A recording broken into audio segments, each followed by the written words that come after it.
Look,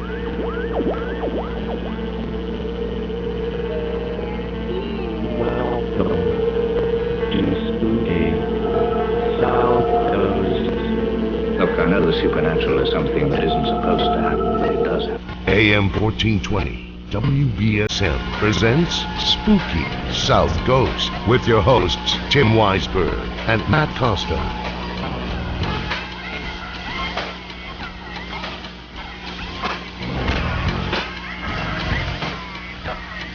Good evening and welcome to Spooky Southcoast. Tim Weisberg here, along with the silent assassin Matt Costa and science advisor Matt Moniz, the newly coiffed silent assassin. I am. We'll talk about that later, though, for sure. It's the entire paranormal world is abuzz. Get it? See what I did there? Yep. Yep. Right. I see that. We are here to talk about the paranormal, as we are each and every Saturday night, and we are so excited because it's October now. It's our holiday season, and so we're going to be bringing you lots of great paranormal talk over the next couple of weeks. But tonight we're going to jump right into our interview with our very special guest tonight, Laura DiDio. She has over 13 years experience in her field, showcasing her proficiency in technological advancements, and we could talk to her just about technology with her wealth of knowledge in that field, and that's her area of expertise these days. But back in the 1970s, she was an investigative journalist, and she was one of the first people to actually work with the Lutz family in telling their story, and she was able to gain their trust and experience, the Amityville horror through the Lutz's perspective. So I've wanted to have her on for a while. She was featured in the film My Amityville Horror, and when I saw her in the film, I said, here's somebody who actually understands what the Lutzes went through. And Laura, we're so glad that you could join us. Thank you so much for doing so on short notice. How are you? Hi, Laura, you with us? Yes, I am. Sorry, see, new phones. Actually, with your technology background now, we should have you come in and explain them to us. You might know better than we do. I think that there are ghosts in the ether. Oh, that always happens to us here. Yes, I think that's what it is. I'm not sure I could shed any light on it. I'm often as confounded as you are. Well, with your current role, working in the technology field, I think a lot of people, are they surprised in your work now to find out that you are associated with the Amityville store? Yes and no. Certainly I still work in the field of parapsychology, and I have a book coming out on a psychic medium, Vicki Monroe, called The Conduit, and I still continue to be involved in that, as you saw with the my Amityville horror documentary. Mm-hmm. But and I still do investigative reporting. So I meld, I play in a lot of different market segments. But yes, it's funny when somebody from Microsoft or Apple or IBM will say, "Hey, I just saw My Amityville Horror on Netflix. I didn't realize you were that Laura." So some people are surprised, but actually, Tim and Matt, the amazing thing is that 35 years on, after all of that happened, Amityville has developed your station for this. Sorry about that. It's not even a cult following. We're now on to second and third generation fans of this, so they're aware that they know more about it. Well, the story's been dissected so many times over the years, and we have all the different camps. Now, you have to be in a certain camp when it comes to Amityville. You have to either believe the Lutzes or think that it was a hoax. You have to either, side with Ronnie DeFeo or feel like he was, kind of the fall guy for something else. There's so many different avenues to the story now that it seems like nobody can just look at it objectively across the board and kind of come to any conclusions. You have to have a dog in the fight in some way or another.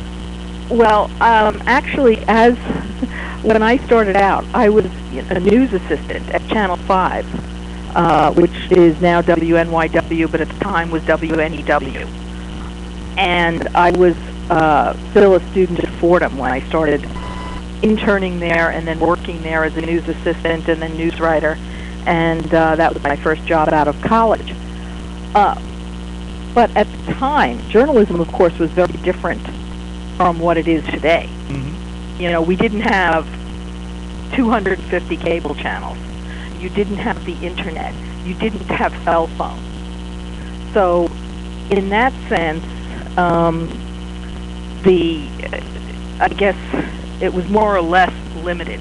Certainly, when you start, the starting point for Amityville is, of course, the DeFeo's murder. And for anybody who's not familiar with the story, who might be listening now, in November 1974, Ronald DeFeo Jr., who was the oldest of 6 children of Louise and Ronald DeFeo Sr., took a shotgun in the middle of the night and murdered his entire family. He was caught several days later. He was then tried and convicted, and he's doing life in prison in maximum security prison in upstate New York. His story has changed many times over the years. There were some very strange things about the DeFeo murders, which were never explained. Namely, how somebody could take a shotgun, not have a silencer, and murder all 6 members of his family, and they were on 2 different floors, without anyone ever hearing it or attempting to flee the house. Right. And get out of bed. I mean, and the toxicology reports from the autopsy showed that none of the victims, not his parents, none of his 4 siblings, had been drugged. So that remains a mystery.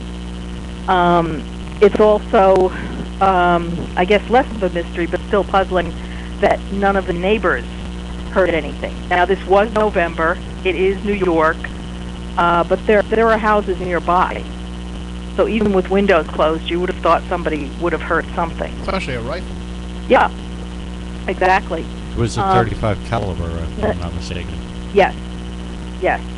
And of course, Ronnie Jr., or Butch, as he was known, he has changed his story many, many times over the years.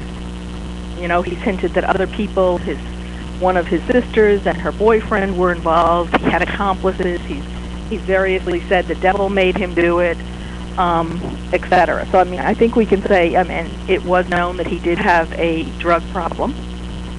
He was a substance abuser. He clearly was at loggerheads with his dad. Okay, and, then he, again, the story changed quite a bit. So, say what you will, and I mean, the story still changes to this day. Mm-hmm. And we've had Jackie Barrett on, and she's discussed that with us about how, Ronnie hasn't been able to stick to the story, and that it seems like each time there's a new avenue for him to go down as the explanation or as the excuse for his actions, he'll follow that until that runs out, and then he'll switch to a different story. So it's. I think that, honestly, I think that he doesn't really know anymore what went on. I think that he's either blocked it from his mind or he just wasn't in his right mind when it happened, and so he can't have a full recollection. Well, I say this in the nicest possible way. I mean, his mind is not something I would want to delve into. That's a good idea. However, what a lot of people, forget when, and of course, the DeFeo murders, were a tragedy. So that sets up the potential here for paranormal occurrences. Well, we are talking with Laura DiDio, and Laura, when you got involved in this story, now you said that you were working for the television channel. Mm-hmm, Channel 5 News. And you were just, you're still in school. And so you were still, young, fresh-faced reporter, not full of all the skepticism that the older news stories, the older newsmen and women of the time were probably filled with. So the Lutz family moves into this house following the DeFeo murders, and they're there for 28 days, and then they're coming out of there saying that the house is haunted and they went through all these experiences. How does the assignment come about for somebody to cover this story in a newsroom? Well, the assignment didn't come about. I basically had a background in parapsychology investigations, and I had an interview show at WFUV. That was the Fordham University radio station, which is 50,000 watts FM stereo. And I used to interview. I had interviewed Ed and Lorraine Warren, and I had interviewed Hans Holzer, Uri Geller, you name it. I mean, we're in New York, so Yeah, you're all right these there. people were right there. Absolutely. So when the DeFeo murder happened, and then a year later somebody moved in, William Weber, who was Ronnie DeFeo's attorney, had been contacted by the Lutzes. Well, I guess during the 28 days they were in the house, when they claimed things started to happen, they did some research, and at the time, William Weber, the attorney, was attempting to get an appeal for Ronnie DeFeo on the grounds that, quote unquote, the devil made him do it. Now, for anybody listening, they're saying, okay, this is crazy, but when you look at the time, in 1974, the same year as the murders, that was the year that The Exorcist movie came out and made such a huge impression on the general populace. And yet it was also before the Freddy Krueger slasher movies came out. Right. So you had it bracketed there. The other thing that wasn't known at the time too much, it wasn't very heavily publicized, was after the DeFeos were murdered, the DeFeo and Briganti families wanted the house sold, obviously, and the Lutzes bought it for $80,000, but they also sold much of the DeFeo's furniture to the Lutzes, including the beds that the kids slept in.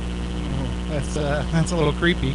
Well, it's very creepy, not the mattresses. The other thing is, and again, this hasn't been well publicized, but for a long time after the murders, I mean, the house was a crime scene. So when the Lutzes moved in, again, this part of the story wasn't publicized too much. They were actually scraping, the blood off the walls. Well, that's why it comes so cheap. Yes, well, exactly. And not only that, you're putting these, you're putting your children, Kathy's three children by her first marriage, sleeping in the same rooms and in the same beds that the murdered DeFeo kids had slept in. And this was only a year after the death. I mean, you talk to anybody in the field of parapsychology about, what it's like to go to a battlefield like Gettysburg and think of it as haunted. And especially here, we're over a century past, about 150 years past from the Civil War, but we can still feel that feeling in the air when we go there now. So you can only imagine what that house was like. Well, not only that, but you had, four of those children. I mean, children. The oldest girl was 18. And then you had 13, 12, and 9 or 10. So if you have a child that's murdered, a lot of times they're not aware of, wow, what just happened to me? How did I get to the other side? But at Channel 5, we were very invested, and I was very invested at the age of 19 and a half, of saying, I better get this right, because I would have a very, short, aborted career as a news person. Right, especially delving into a story like this. Exactly. So clearly, when the Lutzes moved in and they contacted William Weber when they began to have problems, William Weber held a press conference that was attended by the local New York newspapers, mainly Newsday, and the Lutzes' pictures were there. So that started to garner attention. But what nobody knew at the time was that the Lutzes, where they were living. Now again, this being the mid-'70s, where not everybody had a cell phone. You didn't have any cell phones. You didn't have any internet. Mm-hmm. It was harder to track them down. I basically tracked down George Lee Lutz at his family surveying business. Left a message for him. I basically told his workers that, hey, I had experience in paranormal investigations, would like to talk to him, would like to be able to help the family if I could, because Weber's intent at the time, after he had met with the Lutzes, was that they wanted to have a news crew from another TV station go in with a group of white witches and a vampirologist to cleanse the house. Okay. Yeah. So, but I guess at some point, the Lutzes and William Weber parted company. They had, disagreements. And at that point, the Lutzes were on their own. So when I left the message, George Lutz got back to me and asked me if I could come out and meet with he and Kathy, his wife, on a Saturday afternoon to talk with them. So I didn't tell anybody at the TV station that I was doing this. Certainly they wanted me to get the story, but the Lutzes